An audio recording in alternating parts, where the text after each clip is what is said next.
Hello friends, പുതിയൊരു notification വന്നിരിക്കുന്ന IDB ബാങ്കിൽ നിന്നാണ്. സോ ഈ വിളിച്ചിരിക്കുന്ന വേക്കൻസി നോക്കുവാണെങ്കിൽ അസിസ്റ്റൻറ്റ് മാനേജർ എന്ന് പറയുന്ന തസ്തികയിലേക്കാണ്. 2026-27 ടോട്ടൽ വേക്കൻസി 200 വേക്കൻസിയാണ് വിളിച്ചിരിക്കുന്നത്.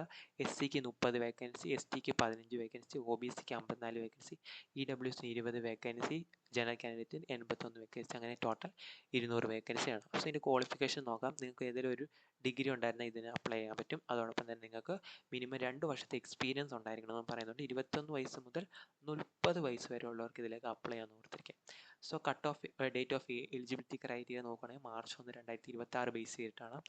അതോടൊപ്പം തന്നെ ആപ്ലിക്കേഷൻ സ്റ്റാർട്ട് ചെയ്യുന്ന ഡേറ്റ് എന്ന് പറയുന്നത് March 8 ക്ലോസ് ചെയ്യുന്ന ഡേറ്റ് എന്ന് വെച്ചാൽ March 19 ക്ലോസ് ചെയ്യുന്നു ഓർത്തിരിക്കുക. ഇനി എക്സാം കണ്ടക്ട് ചെയ്യുന്നത് April 12 അതിനുശേഷം ആഫ്റ്റർനൂൺ ആണെന്നും പറയുന്നുണ്ട്. സോ ഏജ് ലിമിറ്റ് നോക്കാം. 21 വയസ്സ് മുതൽ 30 വയസ്സ് വരെയുള്ളവർക്ക് അപ്ലൈ ചെയ്യാം. March 2, 1996 മുതൽ March 1, 2005 വരെയുള്ളവർക്ക് ഇതിലേക്ക് അപ്ലൈ ചെയ്യാൻ ഓർത്തിരിക്കുക. മറ്റ് കാൻഡിഡേറ്റിന് അതിൻ്റെ ഇരട്ടിയിൽ ഏജ് റിലാക്സേഷനും പ്രൊവൈഡ് ചെയ്യുന്നുണ്ട്.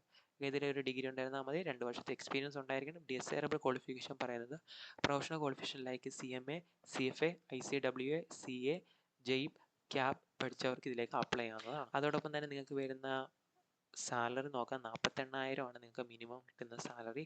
അല്ലാതുള്ള അലവൻസ് എല്ലാം കൂടി കൂട്ടി നിങ്ങൾക്ക് സാലറി കൂടുന്നതായിരിക്കും. സെലക്ഷൻ പ്രോസസ്സ് നോക്കാം. ഒരു ഓൺലൈൻ ടെസ്റ്റ് കണ്ടക്ട് ചെയ്യും. അതേ തുടർന്ന് ഒരു ഡോക്യുമെൻറ്റ് വെരിഫിക്കേഷൻ, അതിൽ പാസ്സാവുന്നവരെ പേഴ്സണൽ ഇൻ്റർവ്യൂ കണ്ടക്ട് ചെയ്യുമെന്ന് പറയുന്നുണ്ട്.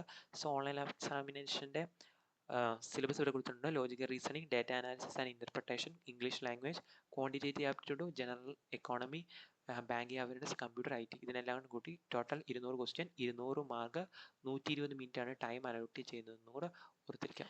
അതോടൊപ്പം തന്നെ ഓർത്തിരിക്കുക, നിങ്ങൾ അപ്ലോഡ് ചെയ്യേണ്ടതായിട്ട് ഒരു ഹാൻഡ് റിട്ടൺ ഡിക്ലറേഷൻ അപ്ലോഡ് ചെയ്യണം. അപ്പോൾ ഈ സെൻറ്റൻസ് ആണ് നിങ്ങൾ ഒരു വൈറ്റ് പേപ്പറിൽ ബ്ലാക്ക് പെൻ വെച്ച് നിങ്ങൾ കോപ്പി ചെയ്യേണ്ടതായിട്ട് വരും. എന്നിട്ട് വേണം നിങ്ങളിത് അപ്ലോഡ് ചെയ്യേണ്ടതായിട്ട് വരുന്നുണ്ട്. അപ്പോൾ അതും കൂടെ ജസ്റ്റ് നിങ്ങൾ ഓർത്തിരിക്കുക. ബാക്കിയുള്ള കാര്യങ്ങളൊക്കെ അവർ പറയുന്ന MBയിൽ വേണം നിങ്ങൾ അപ്ലോഡ് ചെയ്യാൻ. ഇനി പേയ്മെൻറ്റ് നോക്കാം. 250 രൂപയാണ് SC/ST PWD കാൻഡിഡേറ്റിന് വരുന്നത്. ബാക്കി വരുന്ന കാൻഡിഡേറ്റിന് 1050 രൂപയാണ്. ബാക്കി വരുന്ന കാസ്റ്റിനുള്ള കാൻഡിഡേറ്റിന് വരുന്ന 1050 രൂപയാണെന്ന് ഓർത്തിരിക്കുക. നമ്മുടെ കേരളത്തിൽ എവിടെയൊക്കെയാണ് എക്സാം സെൻറ്റർ എന്ന് നോക്കാം. എക്സാം സെൻറ്റർ ആലപ്പുഴ, കണ്ണൂർ, എറണാകുളം, കൊല്ലം, കോട്ടയം, കോഴിക്കോട്, മലപ്പുറം, പാലക്കാട്, തിരുവനന്തപുരം, തൃശ്ശൂർ ആണ് നമ്മുടെ എക്സാം സെൻറ്റർ വരുന്നത്. ഇപ്പോൾ ഇത്രയും സ്ഥലത്താണ് കേരളത്തിൽ എക്സാം സെൻറ്റർ വരുന്നത്. അപ്പോൾ അപ്ലൈ ചെയ്യാൻ പറ്റുന്നവരെല്ലാം അപ്ലൈ ചെയ്യുക. ഇപ്പോൾ നല്ലൊരു വേക്കൻസിയാണ് വന്നിരിക്കുന്നത്. IDB ബാങ്കിൽ നിന്നാണ് പുതിയൊരു നോട്ടിഫിക്കേഷൻ വന്നിരിക്കുന്നത്.